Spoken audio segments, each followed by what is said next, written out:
au programme de Renouveau TV. Bienvenue dans votre émission Le Grand Jury. Ce soir, le Grand Jury reçoit Dr Fousseïnou Ouattara.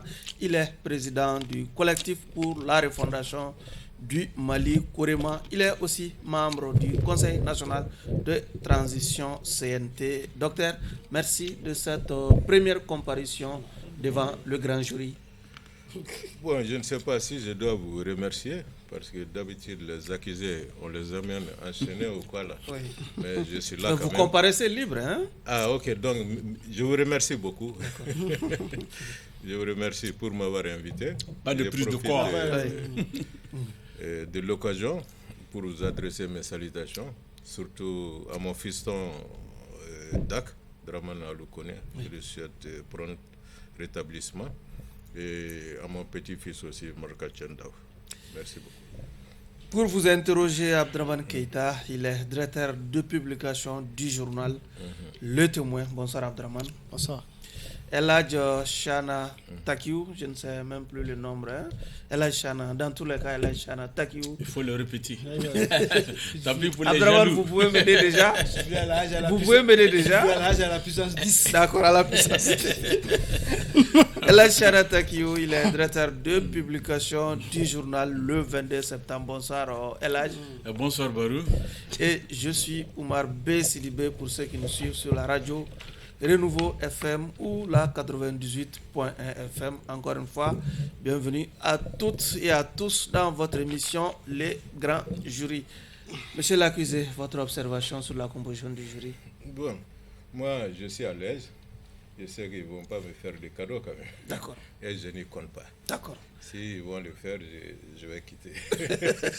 Abdraman, que Bon, vous inspire d'avoir un docteur... L'invité, il n'est pas...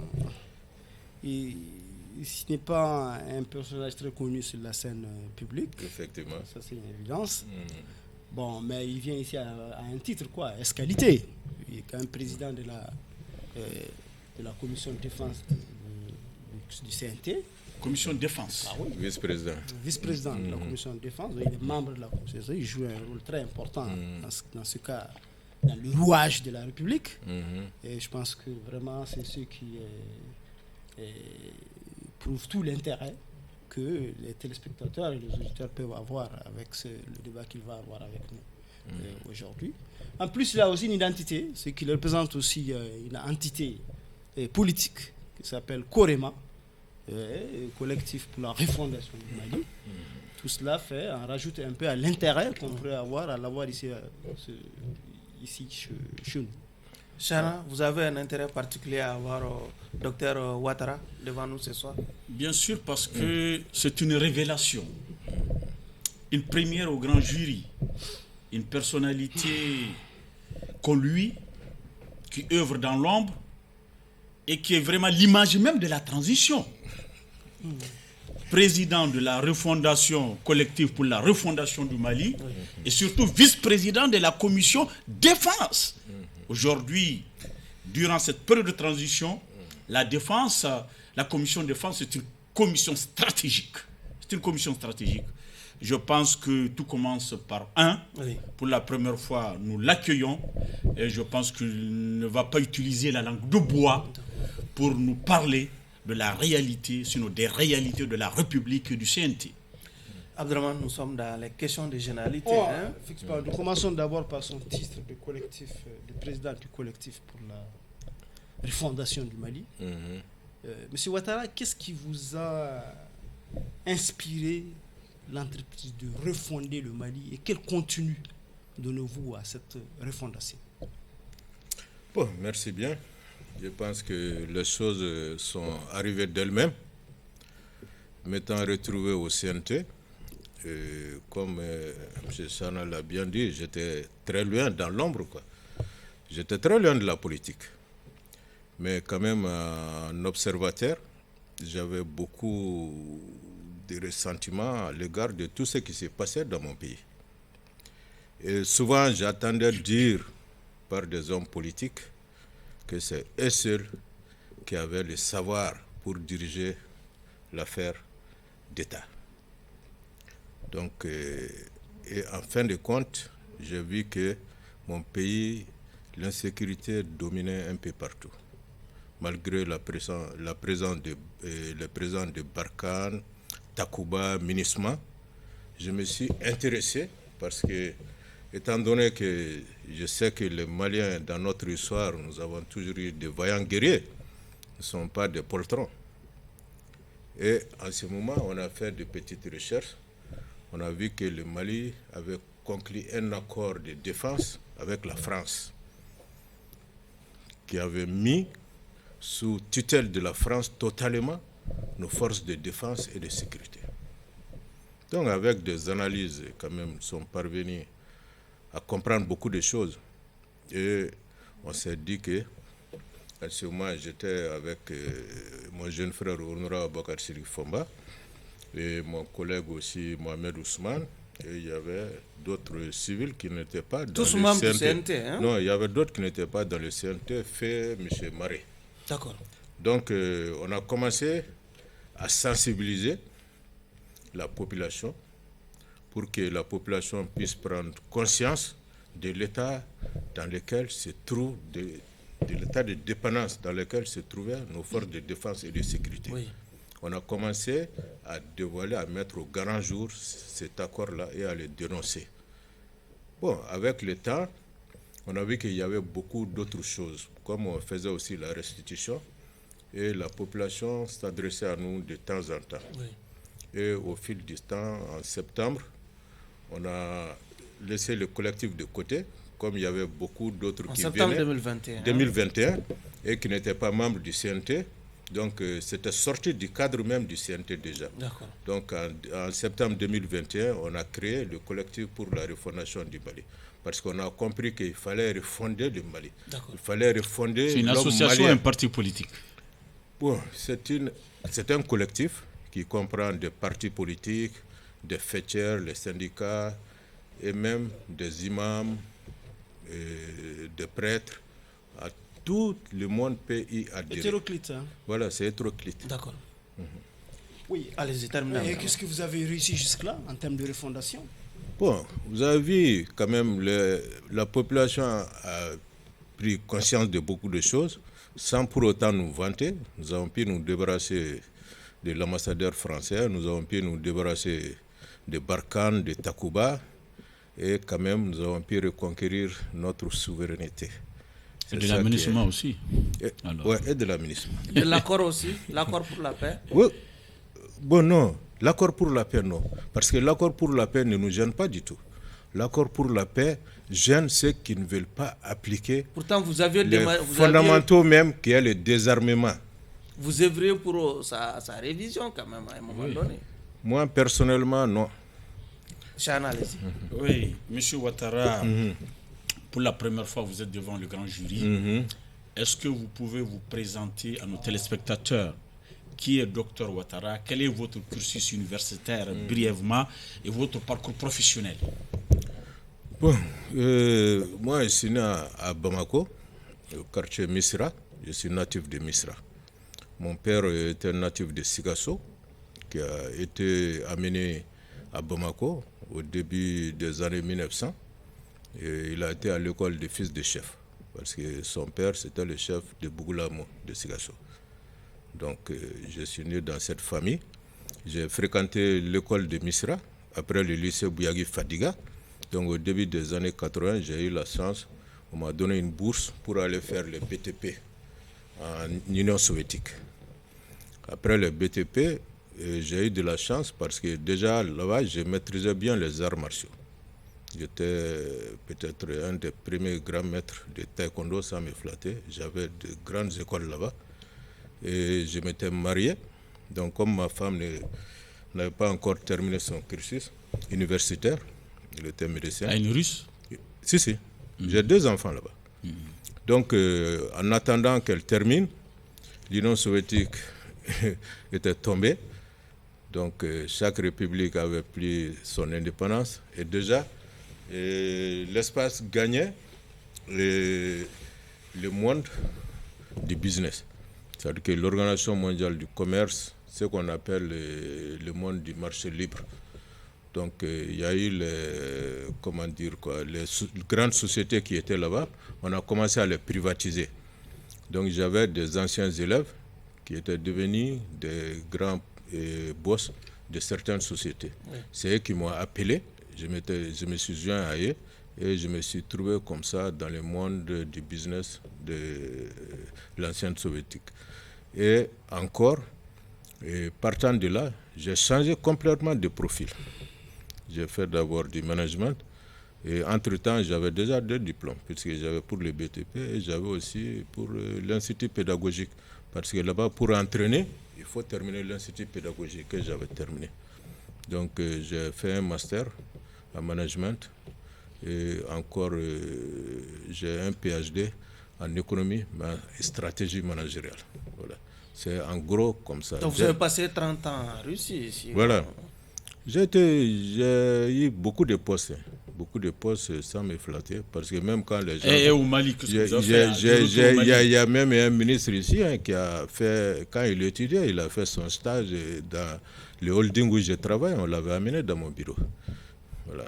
Donc, de retour au Bercail, qu'est-ce que vous avez fait? Où est-ce que vous avez travaillé? Donc quand je suis retourné ici, j'ai créé d'abord une société. À la fin, j'ai travaillé dans l'industrie de la nanotechnologie. J'avais amené quelque chose de révolutionnaire pour diminuer la consommation spécifique des centrales électriques. J'avais commencé, c'était M. Duté, je le salue, qui était le PDG de EDF. Brillant cadre. Voilà, un cadre très bien. On a travaillé, on a fait beaucoup d'expériences à la centrale de Sang et à d'autres centrales. Les produits pouvaient économiser à peu près entre 10 et 13 milliards pour EDM, d'après les effets que ça a donné. Bon, comme en ce moment après, j'ai compris qu'au Mali, pour avoir un tel marché, il fallait être membre d'un parti. Voilà, on ne me l'avait même pas caché. Donc, j'avais laissé ça. Après, je m'étais rapproché de Benenco, paix à son âme, avec qui j'ai fait un contrat pour ces camions. On traitait les produits. Et entre-temps, j'étais parti aussi au Burkina avec Sonabel, on a travaillé là-bas. Et ici, j'avais acquis un titre minier que j'essaie d'exploiter. Donc c'est sur ça que j'ai travaillé. En même temps, j'ai donné des cours. Vous n'avez pas eu besoin d'être dans un parti pour l'acquérir? Ah non, pas du tout. Pas du tout. Ça, c'était pas un marché. C'est ça le problème. Ça a terminé. À titre minier, tout ça. Donc, grosso modo, c'est ça. Mais vous êtes membre du CNT. Oui. Comment est-ce que vous êtes venu au CNT? Est-ce que vous étiez sur la liste de Assimi ou bien la liste de Dia ou la liste de Ouagé? Vous étiez sur quelle liste pour venir au CNT parce que vous n'avez pas été élu?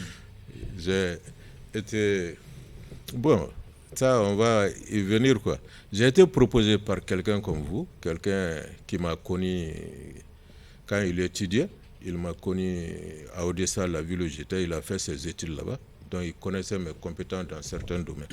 Et encore ici, on s'est trouvé dans l'association des achats d'Odessa. Donc, souvent, j'animais la nuit, voilà, des débats.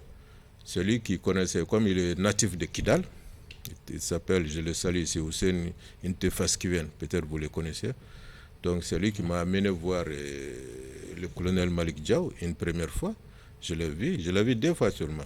Comme j'avais un contrat sur la Guinée, je partais toujours en Guinée. C'est en ce moment on m'a appelé pour si je vais entrer au CNT.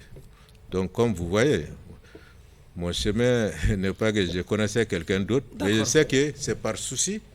Ils m'ont appelé à cause des compétences. Allez-y, Abdraman. Oui. On peut déjà revenir à un mouton. Oui. C'était des moutons aussi. Allez-y, c'était un autre mouton. Effectivement, j'avais dit, en parlant de ce à quoi vous êtes parvenu dans votre œuvre de refondation du Mali, vous avez parlé de notre souveraineté. Oui. Notre souveraineté qui, selon vous, devrait vraiment passer par l'affranchissement vis-à-vis de la France. Mais je pense que c'est dans la même posture que nous a conduit, par exemple, à avoir des bras de fer. Je n'y pense pas comme ça. Hein. Ah si? Non. Si, vous pensez comme ça? Si. Non. J'ai lu une de vos interviews où vous dites que vous conseillez aux concitoyens maliens de ne pas se lever les boucliers les uns contre les autres et que nous n'avons qu'un seul ennemi. En faisant allusion. Moi, j'ai dit qu'on n'a qu'un seul ennemi. Effectivement. Ah. Vous avez dit qu'on n'a qu'un seul ennemi. Vous avez bien lu. Je l'ai ici. Oui. Donc aujourd'hui, on doit se donner la main et cheminer ensemble pour le développement du pays. Il ne faut pas que nous trouvions un ennemi ou que nous cherchions des ennemis entre nous. Notre ennemi est connu. C'est celui qui nous maintient dans la dépendance. Et vous faites allusion à la France. C'est votre interprétation. Non, si. Vous faites allusion à la France puisque... C'est votre interprétation. Parce que plus haut dans l'interview, effectivement, c'est de la France que vous avez parlé dans ça. Vous faites... Non, ce n'est On pas va poser la question, allez-y. D'accord. Allez-y, posez la question à Abdraman. Est-ce que votre refondation n'est pas en train de nous conduire dans une posture, puisque la France n'est pas la seule aujourd'hui. On a rompu avec la CEDEAO, nous avons rompu avec pratiquement l'ONU, puisque nous avons mis fin à l'amusement. Il y a eu même des diplomates de l'ONU, des représentants qu'on a eu à chasser de ce pays-là. Partant de cette même posture-là que vous défendez, est-ce que votre posture, vous ne pensez pas que cette posture est en train de dénaturer même le concept, le sens de la diplomatie? Oh, merci. C'est avec plaisir que j'entends de telles interprétations. Vous savez, comme on dit là, le verre à demi plein, là, on peut l'apprécier différemment. Vous, c'est votre appréciation. Le Mali n'a coupé les ponts. De qui vous parlez? Je viens. On va essayer de répondre à la question. Le Mali n'a coupé les ponts avec qui que ce soit. Nous avons dit seulement, et nous le répétons toujours, nous ne sommes pas des anti-français, nous sommes des pro-maliens. Voilà nos intérêts. Nous ne nous immixons pas dans vos affaires, vous ne nous immixez pas dans nos affaires. On ne vous dicte pas votre conduite, vous ne nous dictez pas notre conduite. Vous êtes d'accord? Voilà la main, travaillons ensemble. La porte est grandement ouverte pour la France. Si elle accepte qu'elle peut travailler, coopérer d'égal à égal avec le Mali. Mais c'est ça que la France ne veut pas. Il y a d'autres pays qui le veulent. On travaille avec ces pays. Vous savez, par exemple, récemment, pour répéter les mots du président de l'Azerbaïdjan, qui a répliqué à une remarque d'Emmanuel Macron. Aliyev. Quand il a dit que... Aliyev. Oui, Aliyev. Quand il a dit à Aliyev que c'est de rien, a des problèmes avec les droits de l'homme. Aliyev lui a rappelé les 1 500 000 morts d'Algérie. Les atrocités, les génocides commis par la France en Afrique. Donc là, ce n'est pas à la France de donner des leçons. Et nous aussi, nous passons de la même façon. Ce n'est pas la France de nous dire comment nous devrons construire notre pays. Pensez en parlant notre ennemi, celui qui nous maintient dans la dépendance. Vous savez, quand quelqu'un vous dit ça, votre propre ennemi, c'est vous-même d'abord. Parce qu'il faut vous libérer d'abord de l'idéologie qui vous maintient dans cette dépendance-là. Si vous vous libérez de cette idéologie, en ce moment, vous pourrez faire face à qui que ce soit. D'accord, allez-y, Achano. Monsieur le Président, oui. Président du collectif de la refondation du Mali. Effectivement. La refondation suppose une nouveauté. Ça suppose de la vertu. Ça suppose de la morale. Vous êtes au CNT depuis 3 ans, sinon plus. Vous touchez des émoluments. Sur quelle base juridique vous touchez vos émoluments au CNT? Je vais vous mettre à l'aise. Parce que quand j'entends chaque fois des gens dire que vous n'êtes pas élu... C'est pas l'élection, pas de base juridique. J'y arrive. Je trouve que nous ne sommes pas élus, nous ne sommes pas des députés. Ceux qui vous ont précédés étaient rémunérés sur la base d'une loi que tout le monde connaît. Quelle loi? La loi organique. Qui gère les indemnités, les avantages. Non, si vous parlez de ça, c'est de ça qu'il s'agit. Moi, peut-être vous me connaissez mal, je ne veux pas contourner quoi. Je suis peut-être quelqu'un qui chaque jour demande qu'on vote cette loi organique-là. Sur ça, je suis d'accord. Donc vous êtes en train de toucher des émoluments, laisse-moi Abdraman, sur une base illégale. Non, pas du tout sur une base. Quelle est la base légale sur laquelle vous prenez les millions, les carburants, tous les avantages? Le Parlement reçoit une dotation. Voilà. Et à partir de cette base, le Parlement peut toujours justifier ses dépenses. Seulement les dépenses qui concernent les indications, telles que pour les marchés, il faut respecter les règles des marchés. Mais pour nous-mêmes, nous nous sommes basés, par exemple, sur la loi organique du Parlement passé. Il n'y a rien de criminel dans ça, parce qu'il y a des pièces justificatives pour chaque dépense. Ce sont des choses qui se font par virement bancaire. Donc si c'était quelqu'un qui les détournait à ses propres fonds, d'accord, il peut avoir un crime. C'est une dotation, je vous l'ai dit. Le président de la Haute Cour de justice a été mis sous mandat de dépôt parce qu'il a recruté. Et il ne bénéficiait pas de dotation. Il faut faire la distinction quand dans le budget, vous bénéficiez d'une dotation ou bien ce sont des tranches de budget. Qu'est-ce qui vous donne la dotation? C'est sur la base d'une loi. Une loi organique qu'on doit vous doter.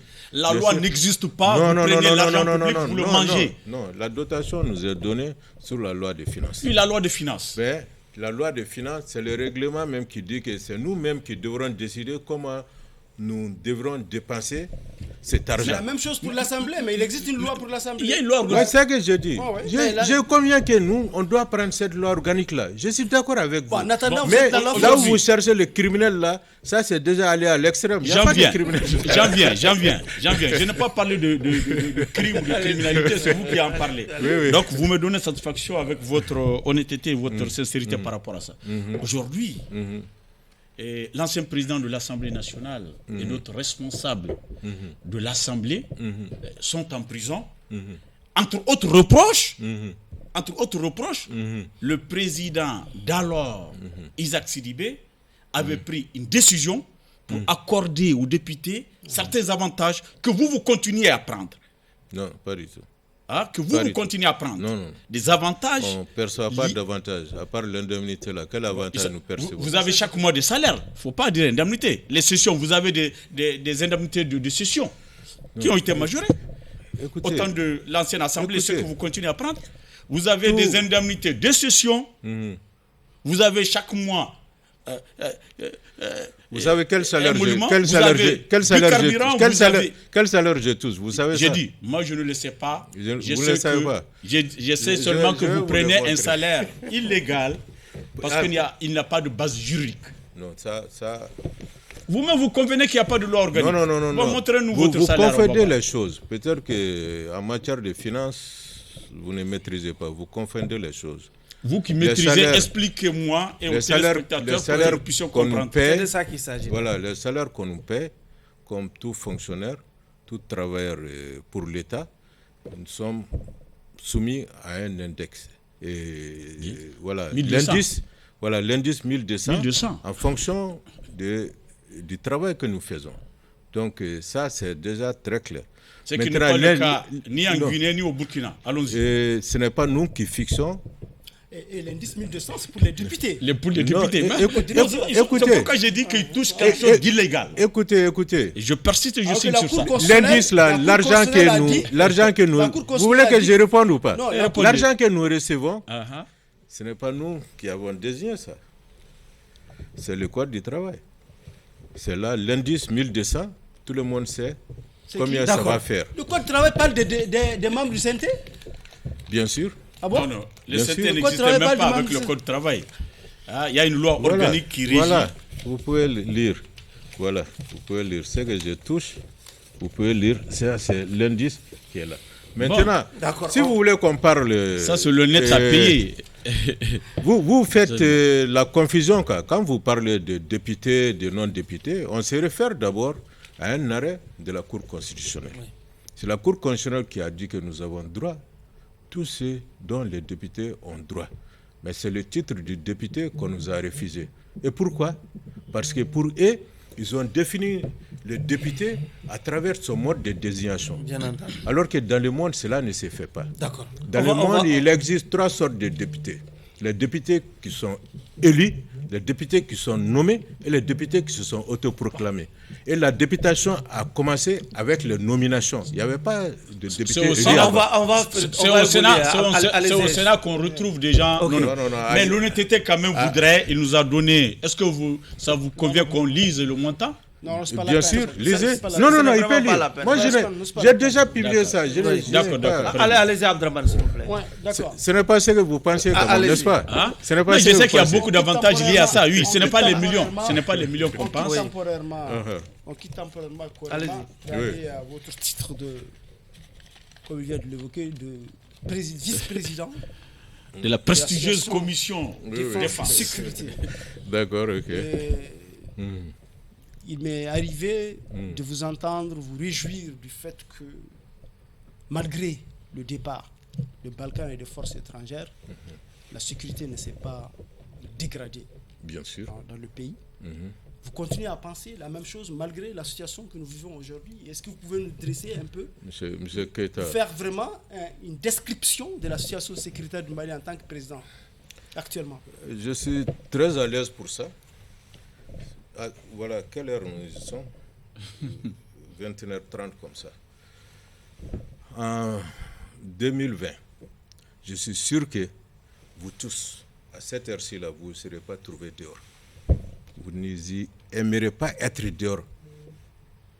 Tellement que la situation a été dégradée. À Bamako, il y avait eu des attentats et consorts, n'est-ce pas? On braquait les gens partout. Pourtant, on a toujours animé notre émission à la même heure. Hein. Ah, aïwa. Donc il y a beaucoup Comme de il gens. a parlé à notre place, il ne nous a pas demandé. Oui, allez-y. Je suis sûr. Alors que moi, je me promène jusqu'à 3h du matin, de tout temps. En 2020, Allez-y, ouais, même en bon, 2020. peut-être vous êtes une exception. Ben, Dans ouais. toute chose, il y a une exception. Je me réjouis qu'il y a quelqu'un quand même qui suit. Allez-y. D'accord, ok.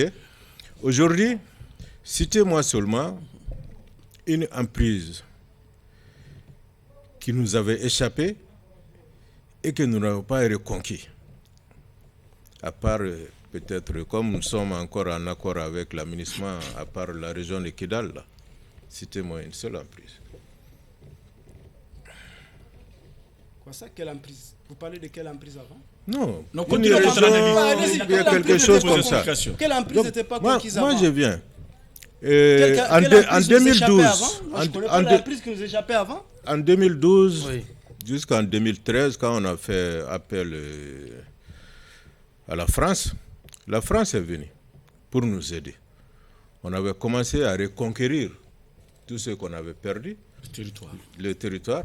On était parti à Gao, Tombouctou, on nous a empêchés d'aller Kidal. à Kidal. On pouvait se dire qu'on avait déjà eu le contrôle de la plus grande partie de notre territoire. Serval s'est transformé en Barkhane. Après, il y a eu Takuba, il y a eu Minisma. Il y a eu à peu près 20 000 hommes armés qui étaient venus nous aider.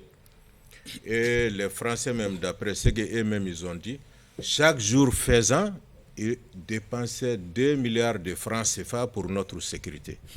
Et c'est avec ça qu'on a vu que la situation s'est dégradée. On a commencé à perdre beaucoup de nos emprises. On a vu que nos villages commençaient à être attaqués. On décimait les familles. Vous avez vu Sobanda, et Boulkessi, ainsi de suite. Et encore, au Liptako Gourma, ce qu'on appelle la zone des 3 frontières, Oui.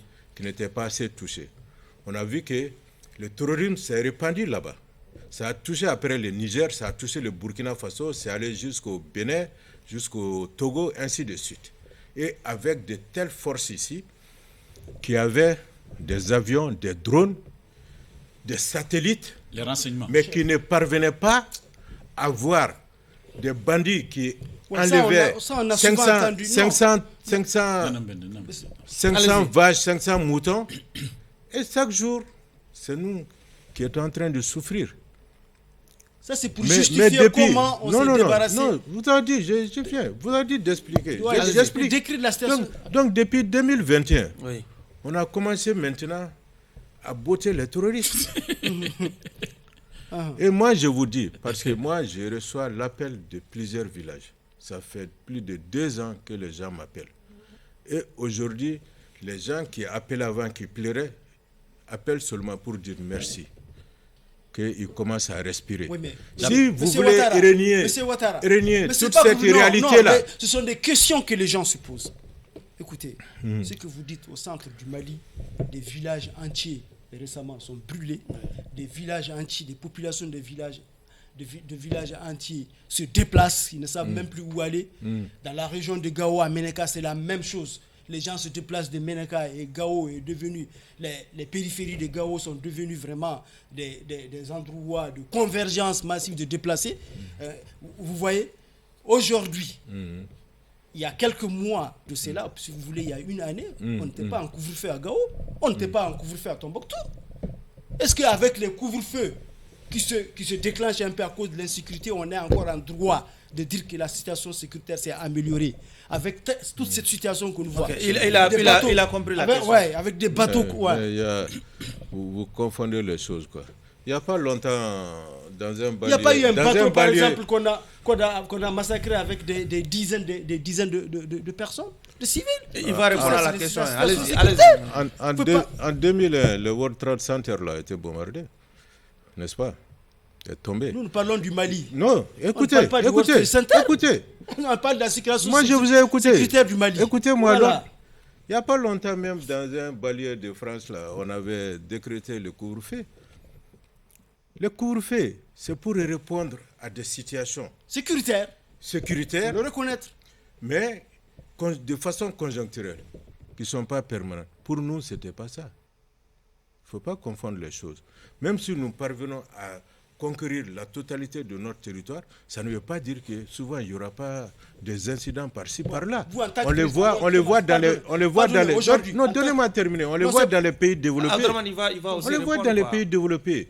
Chaque jour, souvent, même aux États-Unis, prenez, les étudiants sont là. On ne fait pas plus de 3 mois qu'il n'y a pas quelqu'un qui vient avec une arme automatique et tire sur les gens comme ça. Est-ce que vous pouvez aujourd'hui, en tant que vice-président de la Commission de défense et sécurité, vous pouvez nous donner aujourd'hui un bilan comparatif des pertes civiles et militaires qu'il y a eu depuis 2020 et avant 2020? De 2020 à aujourd'hui. Vous devrez être en mesure Si vous voulez cette comptabilité-là, je vous conseille de vous adresser à la DIRPA. Moi, je ne suis pas chargé de divulguer non. Barou, je ne suis pas d'accord. Vous n'êtes pas divulgué, il ne s'agit pas de divulguer. Vous êtes quand même... Bon, si vous ne pouvez pas dire les pertes militaires, dites-nous les pertes civiles au moins. Puisqu'on a comme l'impression que les civils sont en train de payer beaucoup plus de tribut à cette insécurité que même les militaires. Dites-nous au moins combien... Vous tenez ces informations. Combien si, on le sait. Non, vous tenez ça d'où? Combien, vous tenez ça d'où? Non, en tant que législateur, en tant que président d'une commission d'organes législatifs, votre position de contrôleur de l'action gouvernementale devrait vous permettre de connaître au moins ces aspects-là et vous nous le dire. Vous savez, dans ce monde moderne-là, la doctrine, la stratégie militaire veut que des informations, pour y accéder, il y a un certain niveau d'accès. Le niveau d'accès, ça c'est même pour la sécurité même du pays.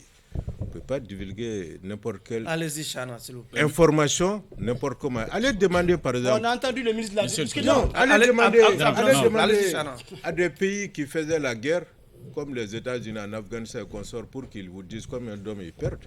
Ils ne vont jamais vous le dire. Allez-y, après Abdraman, vous n'avez pas la parole. Allez-y, Chana. Oui. Monsieur le Président, Abdraman a demandé les pertes civiles militaires qui sont difficiles peut-être à dire, mais je pense que de 2020 à aujourd'hui, c'est vous qui votez le budget, vous mettez des fonds importants à la disposition du ministère de la Défense. Est-ce qu'on peut savoir le nombre d'armements acquis de 2020 aujourd'hui en termes de matériel, d'avions, de tout ce que vous savez. Coûts, hein? Est-ce que vous voyez au moins le matériel, éventuellement le coût, parce que l'Assemblée, je pense que le CNTM le font à leur disposition, c'est eux qui gèrent. Le temps viendra peut-être pour faire le point. Vous pouvez nous donner une idée de 2020 aujourd'hui, ce qui a été acheté, mis à la disposition de l'armée pour traquer les terroristes? Et le résultat par rapport aux moyens mis à sa disposition?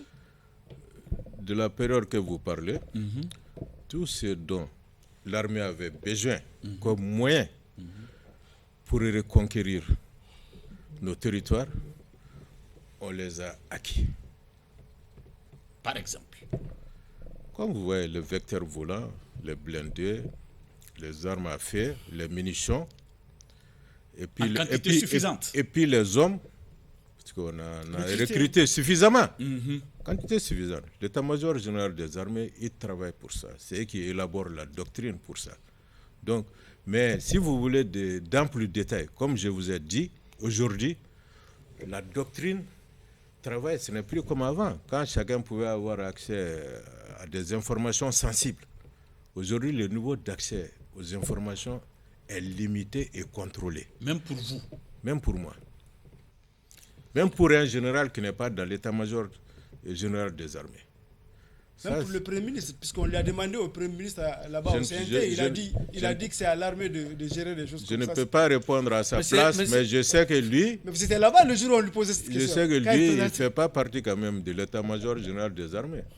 Monsieur Ouattara, nous apprenons que les FAMA sont en mouvement vers la ville de Kidal, si vous voulez, dans la région de Kidal déjà. Est-ce que vous pouvez nous aider à lire un peu la situation sécuritaire aujourd'hui dans la région de Kidal? On parlait de l'encerclement déjà du camp de Mok qui était basé dans cette ville du Mali. De l'armée reconstituée. Bien entendu. L'armée reconstituée. Oui, l'armée reconstituée. Le BAFTA. Le BAFTA, oui. Non, bon, dans quelles conditions ce bataillon a vidé ses camps? Non, bon, comme vous savez, BAFTA, comment ça a été composé? Ça a été sous la houlette de l'aménagement. Ça comprenait les FAMA, ça comprenait le mouvement de l'inclusivité, SEMA, l'armée reconstituée et la plateforme. Oui. Voilà, ça comprenait. Ce n'est même pas une armée battante. Ils n'étaient même pas, comment dire quoi, dotés des armes de guerre et ainsi de suite. C'était un bataillon embryonnaire. Voilà, ils étaient à Kidal sous la protection de l'aménagement. Stationnés. Donc, mais la frange de la SEMA et consorts, ils ont commencé à faire défection. Donc, si eux-mêmes ne veulent plus en faire partie, nous devons retirer nos hommes. C'est ça que nous avons fait. Et on les a amenés dans le camp de l'aménagement pour les rapatrier, c'est tout. Sous la pression de certains groupes armés, on parlait c'est pas une pression. Comme je vous ai dit, quand vous voulez faire une armée reconstituée, des gens qui n'ont pas les instruments nécessaires pour se défendre, si d'autres ne respectent pas leurs paroles et qu'ils commencent à faire des mouvements... Bon, vous savez, il faut savoir dans quel cadre cela arrive. Comme on a déjà conclu des accords avec l'ONU pour la rétrocession de nos camps, c'est sûr qu'il y a des forces maléfiques qui veulent nous y empêcher. Parce que retenez que le Mali est encore sous chapitre 7 de l'ONU. Donc on veut tout faire pour faire croire que donc si nous faisons certains mouvements pour dire que la population est en danger, peut faire l'usage de la force. Faire l'usage de la force. Voilà. Donc, est-ce que vous pouvez nous dire, aux téléspectateurs, aux populations du Nord, est-ce que vous pouvez les rassurer sur l'objectif des FAMA qui se dirigent vers Kidal? L'objectif, le sens noble de cette mission. L'objectif des FAMA, c'est pour les FAMA, il n'y a pas de Nord, il n'y a pas de Sud. Tous les territoires, c'est l'armée nationale. Indivisible. Voilà, la population malienne est la même. Ils viennent pour que ces gens puissent jouir de leurs droits constitutionnels. Pour que ces gens puissent aller à l'école, les enfants puissent aller à l'école, les gens puissent aller se soigner dans les hôpitaux, puissent avoir accès à l'eau, à l'électricité, au travail, pour qu'ils puissent avoir l'administration à qui s'adresser en cas de besoin et mener paisiblement leurs affaires et savoir que personne ne va les toucher parce que les FAMA sont là pour les sécuriser. Et je suis sûr que quand les FAMA et quand l'aménagement va rétrocéder le camp de Kidal, je suis sûr que les femmes et les enfants vont les accueillir à bras ouverts. Parce que durant tout ce temps, tout ce qu'ils ont subi comme supplice avec les terroristes, ils savent maintenant que leur salut se trouve avec les FAMA. Allez-y. Oui, d'accord. Monsieur le Président, parmi les étapes de la refondation, il y avait que on a doté le Mali d'une nouvelle constitution. Et depuis, le processus électoral, c'est pratiquement arrêté au référendum, puisqu'on apprend que les élections qui était prévu pour février prochain, vont connaître ce qu'on appelle un léger report, et qu'on a même renoncé au reste du processus électoral, les autres étapes, pour donner la prépondérance à la seule présidentielle. Et dans quelle mesure aujourd'hui, vous, en tant que président de la Commission Défense et Sécurité, le pays est sécuritairement prêt pour organiser des élections? Bon, merci pour cette question. Vous savez, le ministre de l'administration territoriale a donné beaucoup d'explications dans ce sens. Mais pour moi, si vous me demandez en tant que vice-président de la commission de défense, ce qui est important, c'est d'abord que le Mali ait la totalité de son territoire. D'abord. Voilà. Avant d'organiser. Je ne dis pas d'imposer une sécurité totale, mais je dis la totalité de son territoire. Parce que si vous parlez d'un État, c'est le territoire d'abord. Oui. Ça, c'est un. Et que la majeure partie des déplacés puissent regagner leur lieu d'habitation. Mais curieusement, on n'a pas attendu, puisque dans le processus électoral, le référendum est la nature de l'élection qui exige qu'on soit... L'entièreté du territoire soit d'abord conquis avant de l'organiser, mais on l'a fait sans avoir l'entièreté du territoire. Pourquoi est-ce que le référendum a été organisé sans qu'on contrôle l'entièreté du territoire? Et aujourd'hui, pour la présidentielle, vous êtes en train de nous dire qu'il faut conquérir d'abord l'ancien pour l'organiser. Est-ce qu'il n'y a pas anguille sous roche? Est-ce qu'il n'y a pas des schémas? Il n'y a pas des schémas et des agendas derrière? Il faut comprendre d'abord, le référendum, c'est choisir une constitution. Ce n'est pas une élection, en fait.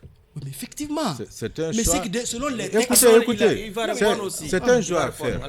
Ce choix, c'est un instrument qui va vous donner maintenant pour reconstruire, c'est-à-dire refonder le Mali. Et pour cela, comment reconquérir les territoires, comment unir les cœurs blessés et que chacun puisse se rassurer que nos droits sont les mêmes et que le territoire du Mali est un et indivisible, c'est-à-dire que nous avons un État unitaire. Ça, ce sont des choses d'abord qu'il fallait affirmer, qu'il fallait bien dégager. C'est ça qu'on a fait. Le référendum ne touche pas particulièrement à l'intérêt d'un seul individu, c'est tout le Mali. Alors que quand on parle de l'élection présidentielle, il y a quelqu'un, peut-être qu'il peut y avoir beaucoup d'électeurs dans une localité. Si on ne peut pas organiser les élections dans cette localité, mais c'est pas ça veut dire que déjà que... Monsieur Ouattara, c'est pas quel texte? Les textes disent que pour organiser un référendum, il faut contrôler l'ensemble du territoire. C'est ce que les textes disent. Quel texte? Citez-moi cela. Les textes sur la base desquels on a organisé. Il parle de la Constitution. L'ancienne Constitution sur la base de laquelle on a organisé le référendum. Écoutez, l'ancienne Constitution... Ils ne disent pas la présidentielle. Non. On met beaucoup plus l'accent... c'est ça l'erreur, quoi. L'ancienne Constitution ne parle pas d'une nouvelle Constitution. L'ancienne Constitution parle seulement de révision. Donc... votre référence est erronée. Non. Organiser un référendum, qu'il s'agisse d'une révision ou d'une nouvelle et d'un nouveau texte, c'est la même chose. Non, pas la même chose. Ce sont les mêmes exigences. Pas la même chose. En quoi est-ce que ça change? Monsieur Keita, vous savez. Quelle est la différence? Vous savez, en droit, quand le peuple s'affirme, c'est une question de souveraineté nationale. Aucune constitution, aucune loi ne peut s'opposer à cela. Quand le peuple s'affirme? Oui. Et comment le peuple s'affirme en droit? Un référendum, voilà. D'accord, allez-y Abdraman. Un référendum, vous savez, pour lui donner un exemple, quoi. Oui, allez-y. Un exemple. En 1962, quand De Gaulle a voulu organiser un référendum pour que le président soit élu au suffrage universel, le Parlement, l'Assemblée avait refusé, que c'était leur prérogative. Ils ont même renvoyé le Premier ministre qui était là-bas, Michel Debré. Mais qu'est-ce que De Gaulle a fait? Il a dissous l'Assemblée. Il a organisé son référendum. Quand le président du Sénat et d'autres partis sont partis se plaindre au Conseil constitutionnel, qu'est-ce que le Conseil constitutionnel les a dit? Ils ont dit que quand le peuple s'affirme, c'est fini. Le peuple est au-dessus de tout. Allez-y, Chana. C'est la souveraineté nationale. Donc, Vous aussi, prenez ça en compte. Parce que le peuple s'est affirmé, parce que le peuple a voté déjà. Mais c'est déjà fait. Oui, Monsieur le Président, Oui. président du collectif pour la refondation du Mali. Effectivement. La refondation, c'est un tout. Ce n'est pas que la sécurité, ce n'est pas que voter les lois, ce n'est pas... Le changement. Donc c'est un tout. Il y a Oui, la c'est lutte vrai. contre la corruption, il y a la bonne gouvernance. Donc nous n'avons pas eu le temps d'évoquer les autres questions. Et vous qui vous battez pour la refondation du Mali, est-ce que vous pensez que la bonne gouvernance est de mise aujourd'hui? Ça, c'est une très bonne question. Parce que vous me parlez de quelque chose sur lequel je travaille depuis longtemps.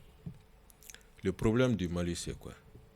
Et qu'à un certain moment, nous avons perdu de vue nos vecteurs. Nous avons perdu de vue sur quoi nous nous dirigeons. Nous avons perdu de vue que les autres pays étaient là en train de s'industrialiser et de se développer. On était là à se tirer les uns les autres pour des questions de place. Et pour avoir des places, il fallait être fidèle au parti qui était au pouvoir. Donc la compétence même était quoi? C'était la fidélité à un parti. On a vu que nos meilleurs cadres qui étaient apolitiques ont été balayés. Donc il s'est installé un système de corruption, un système de népotisme, un système de laisser-aller. Comme vous savez, pour remédier à tout cela, ça va prendre du temps.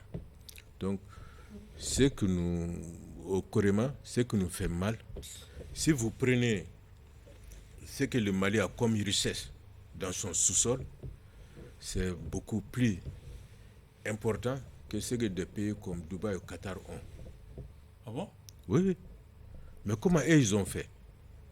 C'est sur ça que nous nous référons. Vous voyez le Qatar, c'est l'un des premiers pays exportateurs de gaz liquéfié. Mais quand ils voulaient exploiter leur gaz, là, on les avait dit que mais vous n'avez rien.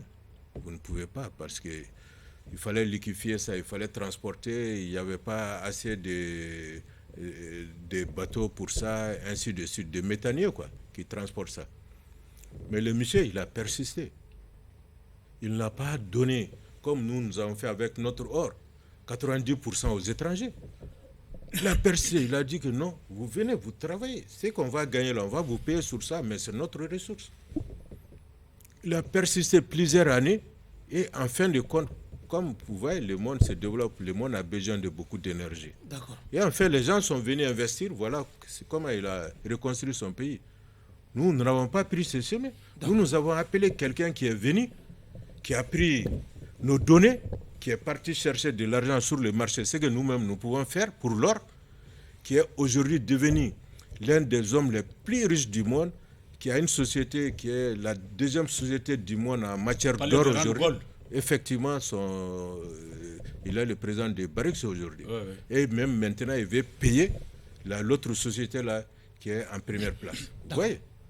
Alors qu'il n'avait rien avant de venir au Mali, il n'avait pas de mine. Ok. Ouais. Avant de passer la parole à Abdraman, mais vous n'avez pas répondu. J'ai dit oui. Oui. Est-ce que si voilà, il a train de développer.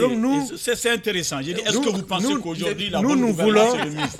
Voilà, nous voulons d'abord à la base et prendre conscience aux Maliens que nous avons de telles capacités. Mais pour cela, il faut qu'on ait certaines valeurs morales et que certaines pratiques qu'on les mette de côté. Voilà. C'est ça notre travail actuellement. D'accord. Tant qu'on n'a pas fait ça, on ne peut pas refonder le Mali. La bonne gouvernance est-elle de mise ou pas en ce moment? C'est la réponse à cela. Maintenant, actuellement. Non, mais les gens qui étaient... Est-ce qu'elle a une réalité? Non, les gens qui étaient...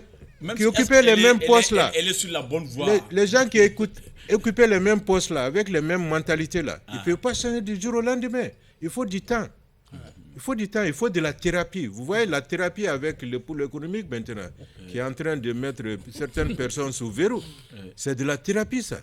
Donc avec la thérapie, on va être en convalescence, on va guérir. Avant de donner la parole à Abdraman pour la dernière question, il y a quelques jours, on vous a vu proférer des menaces à peine voilées contre un mouvement politique qui voulait effectivement manifester ici à Bamako. Il faut dire c'est Mas, il faut dire le nom. Oui, pour ne pas dire là, c'est Mas. Ça, c'est, ouais, on est dans le domaine de l'interprétation. Moi, je suis un analytique. Je prédis les choses. Je ne fais pas de menaces. Je les ai prédits seulement. Là où est le Mali aujourd'hui, si jamais ils font ce qu'ils voulaient faire là, mais ça n'est fini pour eux. Ce n'est pas moi qui menace, non. J'ai fait que décrire les scénarios qui peuvent advenir. C'est analyser. Tout. Voilà. Donner des hypothèses. Voilà. Mais est-ce que ce que vous avez fait, c'est des hypothèses? Certains ont vu comme une menace. Mais est-ce qu'il ne revenait pas au gouverneur du district de Bamako qui reçoit les demandes de manifestation de faire une telle appréciation? Je ne peux pas décider à sa place. Seulement moi, c'est sur la scène politique aujourd'hui. Je ne peux pas permettre que nos femmes sont sur le champ et que des gens vont poser des actes qui peuvent les amener à se démoraliser. Ils voulaient soutenir les femmes. Dans leur slogan, dans la marche, soutien à l'armée républicaine. Oui. Ça fait partie de du motif vous de êtes la tous marche. des journalistes. Vous savez ce que veut dire la psychologie manipulatrice, non? Donc ce n'est pas à moi de vous le dire. Abdraman. Donc c'était pas sincère. Mais bien sûr, si vous dites qu'il faut balayer ceux qui sont là aujourd'hui, alors que c'est eux qui ont travaillé cette stratégie-là pour récupérer. Oui, somme toute. Allez-y, Abdraman, pour la dernière question. Et ils ont quand même le droit. Il pose la première et la dernière aussi. Allez-y. Hein? Ils ont quand même. Monsieur Barou, c'est pas juste. Allez-y, Abdraman, s'il vous plaît. Ils ont quand même le droit de vouloir et de choisir et d'avoir des options. Ce sont des gens, pour eux, il est temps de mettre fin à une Vous parlez de la CEMAS? Effectivement, une tradition militaire pour une transition civile. C'est leur opinion, c'est leur façon de voir la chose. Et on remarque depuis un certain temps que dans ce pays, il y a une certaine tendance à battre en brèche, à menacer toutes les opinions et les positions dissidentes dans ce pays. Est-ce que la refondation... Pas dissidente, même complémentaire. Est-ce que la refondation, perçue comme telle, n'est pas en train de nous faire reculer par rapport aux acquis démocratiques? Bon. Est-ce que refondation veut dire vraiment un recul? Parce que somme toute, c'est ça. C'est là qu'on est obligé d'en déduire. À vous écouter, j'ai une pensée pour M. Julian Assange, qui est arrêté en Grande-Bretagne depuis longtemps, parce qu'il a dénoncé seulement les sévices subis par les Irakiens à Abu Ghraib. Son site Wikileaks n'a fait que publier quelque chose. Mais pourtant, les Américains veulent le condamner à des peines de prison qui peuvent aller jusqu'à 150 ans. Et qu'est-ce que lui, il a fait? C'est pour vous dire que nous sommes à un moment de l'histoire. Chacun est libre de penser aux intérêts de son pays et ne pas s'ériger comme quelqu'un qui cherche seulement la vérité, ou bien qui cherche seulement, c'est pas, à voir la démocratie comme une fin en soi. Ça, c'est une très grosse erreur. Aujourd'hui, la situation dans laquelle se trouve le Mali, chacun doit penser quel acte il va poser. Fin en soi, mais ce sont des actes, ce sont quand même des acquis constitutionnels mais qui sont consignés dans la Constitution. Moi, je vous dis, on se réfère aux États-Unis.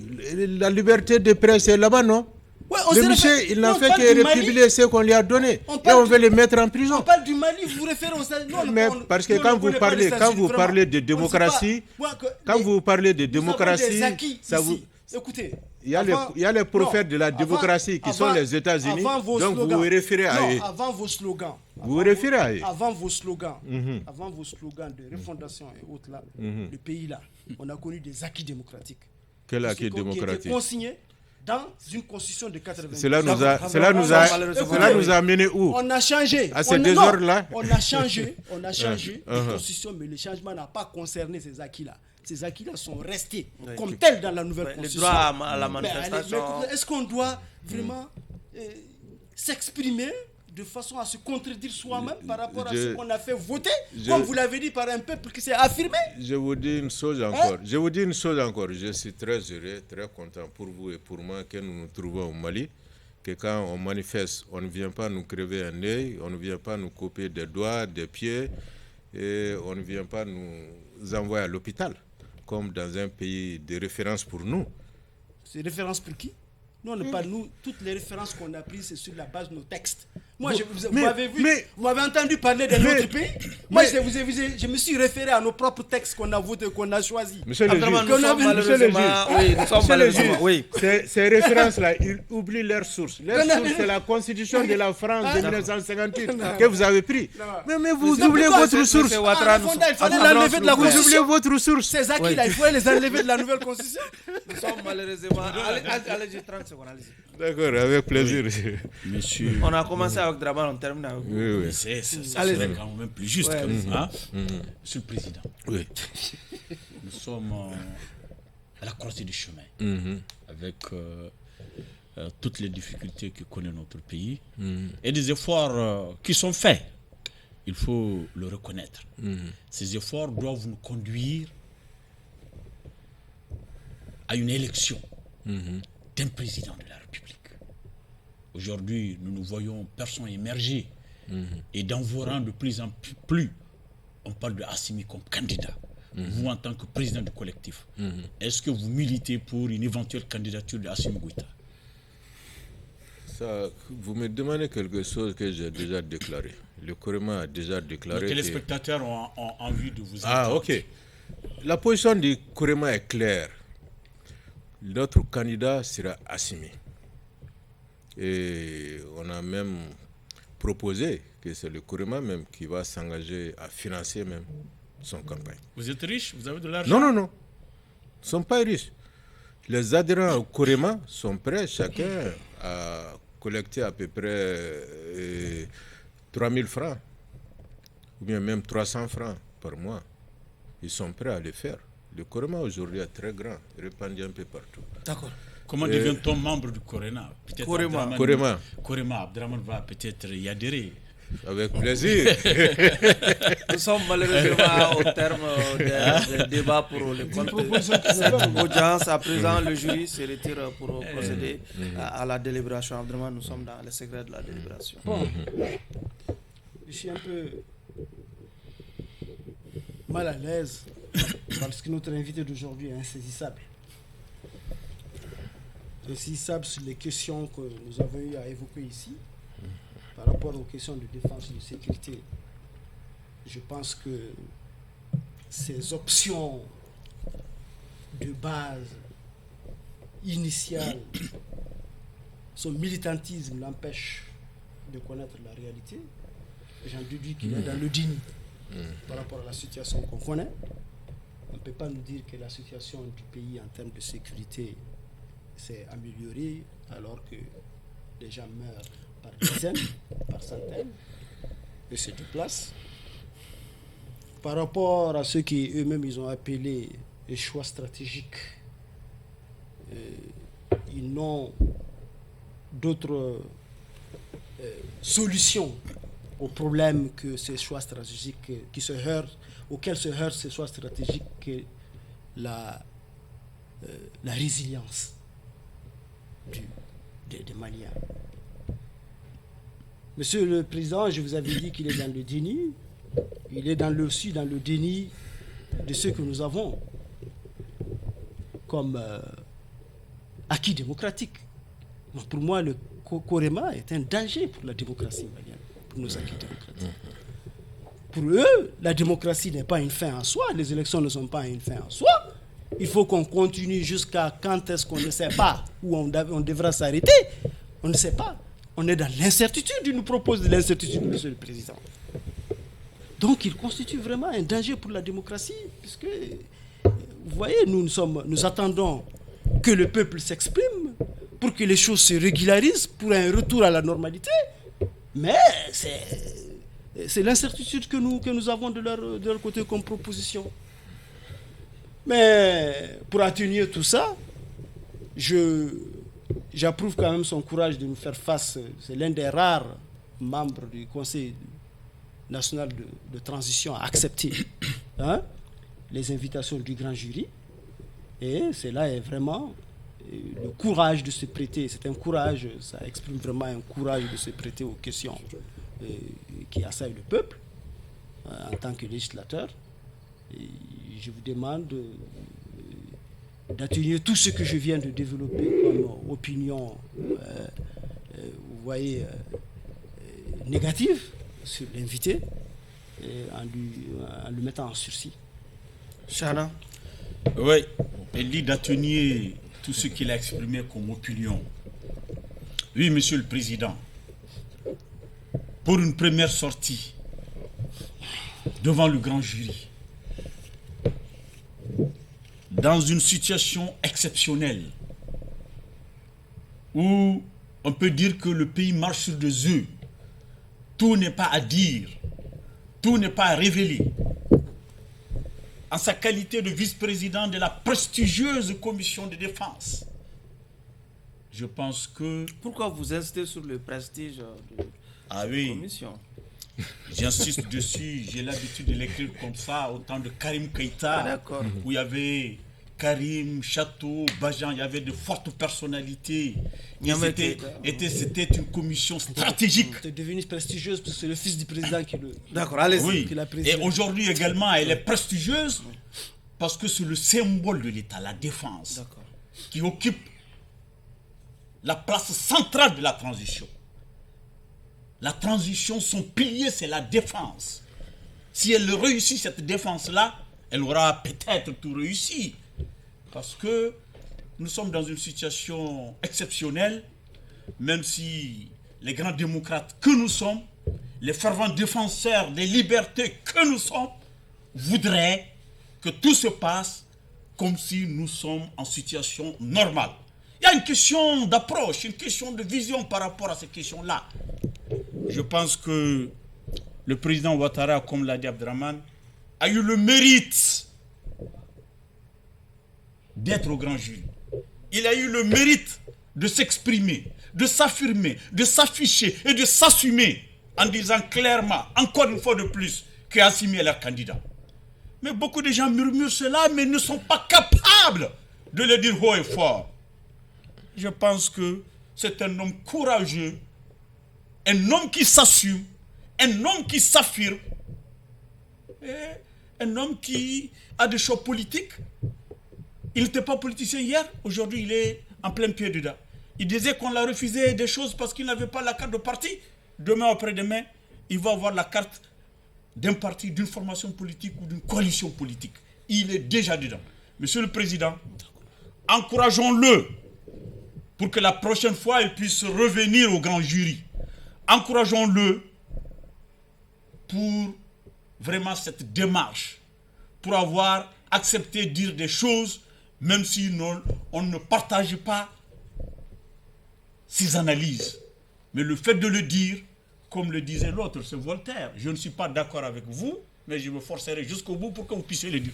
Monsieur le Président, libérez-le des liens de l'accusation. Au bénéfice donc de ces deux réquisitoires favorables à l'accusé, il me plaît de vous libérer, M. Ouattara, des liens de l'accusation. Par conséquent, vous êtes acquitté. Un dernier mot. Bon, merci les jurés. Je ne m'attendais pas à ce que je sois acquitté quand même, parce que comme je suis un grand bandit, un bandit de grand chemin, puisque j'ai l'audace de m'attaquer à la démocratie. Je vous en Seulement, je vais vous dire qu'il y a une réalité, il ne faut pas les perdre de vue. On voit une démocratie que même les pays occidentaux souvent ne l'ont pas. Vous, les journalistes qui sont là, la liberté d'expression que vous avez ici, aujourd'hui, vous ne pourrez pas avoir ça en France aujourd'hui, ni aux États-Unis aujourd'hui. Le monde qui est en train de se polariser, si vous allez aujourd'hui dire des choses à l'encontre des États-Unis ou bien dire de bonnes choses sur Poutine en France, c'est sûr qu'on va vous mettre dehors. Au Mali, la liberté d'expression est là. Mais seulement la raison d'État aussi est là. Il y a des moments où il y a des actions qu'il ne faut pas poser. Nous sommes à des instances où les gens doivent chercher raison garder. Heureusement que nous sommes au courant de mille et une choses que nous gardons devant nous-mêmes, que nous ne publions pas, que nous ne nous écrivons pas. Je vais vous que dire nous ne quelque chose, pas. Une anecdote si je peux. Oui, très rapidement. Très rapidement, pour que les gens ne soient pas trop naïfs. Deux voitures se sont cognées. Il y a un conducteur qui sort un rabbin, juif. Il regarde l'autre qui sort un prêtre. Il dit, ah, mais je n'ai rien. Mais vous n'avez rien? Non, on n'a rien. Oh, grâce à Dieu. Vraiment, c'est une très bonne chose qu'on se soit rencontrés. Vous êtes de confession chrétienne, moi ici de confession juive, des croyants. Et on s'est cogné, on n'a rien eu. Mais regardez, le rabbin dit, c'est Dieu même qui a fait que j'ai une très bonne bouteille de vin. On va arroser ça. Il sort, il donne au prêtre, il dit, il faut boire un coup pour notre amitié. Le prêtre boit, il donne au rabbin, le rabbin ferme, il met dans sa poche. Le prêtre dit, il y a quoi? Il dit, non, on va attendre le policier pour l'autopsie. C'est sur Donc, voyez, moralité. ça veut dire que les policiers vont venir, le prêtre est saoul, c'est lui qui a tort. Il a été très naïf de le croire. Donc ceux qui viennent nous chanter, c'est pas démocratie, des trucs comme ça, nous ne devrons pas perdre la réalité de vie, c'est ça que je veux dire. C'est sur cette anecdote que Donc, prend pour autant, la fin démocratie ce est nécessaire. numéro de votre Je ne sais émission. pas- Il n'y a pas d'alternative à la Le grand démocratie. jury. Notre invité était Dr Fousseni Ouattara. Il est président du collectif pour la refondation du Mali, vice-président du comité de la commission défense du CNT. Merci à vous de nous avoir